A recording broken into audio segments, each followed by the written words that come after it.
Hi, everyone. I'm Uzoma Eze, your host on the Africans in Diaspora Engagement Series, hosted by Aid Money. My purpose here is I've done a lot of research on the African diaspora, and I was shocked to find that as important as this thing is to 140 million human beings living on this planet right now, no one's really spoken about it. No one's really dived into who these people are, what they do, how they live, what they aspire to, what their political leanings are like. There's nothing out there. I was shocked. Now, that's not true. There is stuff out there, but it's not enough considering how important this issue is and how relevant these people have become over the past years.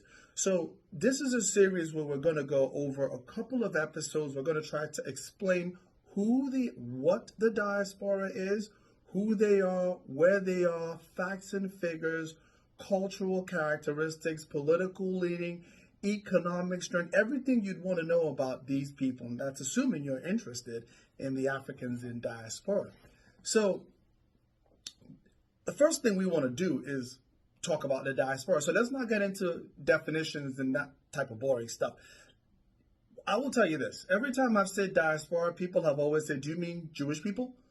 Diaspora as a term has always been associated with the Jewish people, and for very good reason. They are the most popular diaspora, and they're the ones who've used the diaspora model the most in this world to affect change for their people and for their homeland. Diaspora is just a Greek term from way back in the day. It basically means disperse.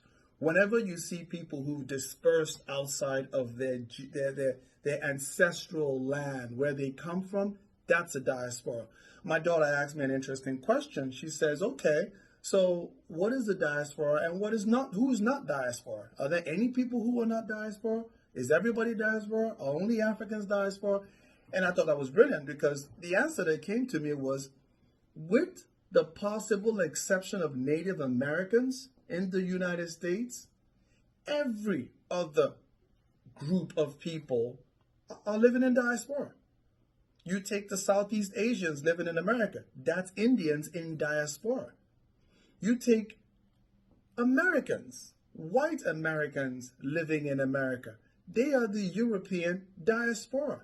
There are no white Americans from these United States. The only indigenous people are the Native Americans. So the African diaspora is simply that.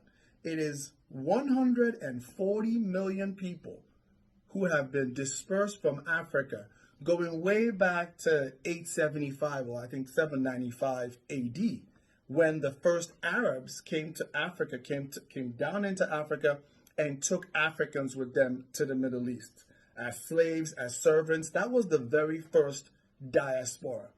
And that continued until what you knew as the transatlantic slave trade, where Africans were then taken in major commercial quantities as a commercial good and brought to the United States. And that I would consider the real second wave of the diaspora, even though that's the major one.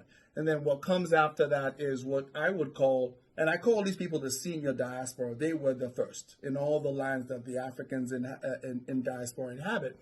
So the most recent one would be people like me. I mean, I came to the U.S. back in 1994 to go to college and and I've been living here for so long. But we are what I would call the Junior Diaspora. We are the recent immigrants. I think there's about 2 million of us. But in the United States, when you amalgamate, when you put together all of the Africans living in diaspora, you have 44 million plus people of African descent who have been living in this country in some form or fashion, building this country since the 1500s, essentially.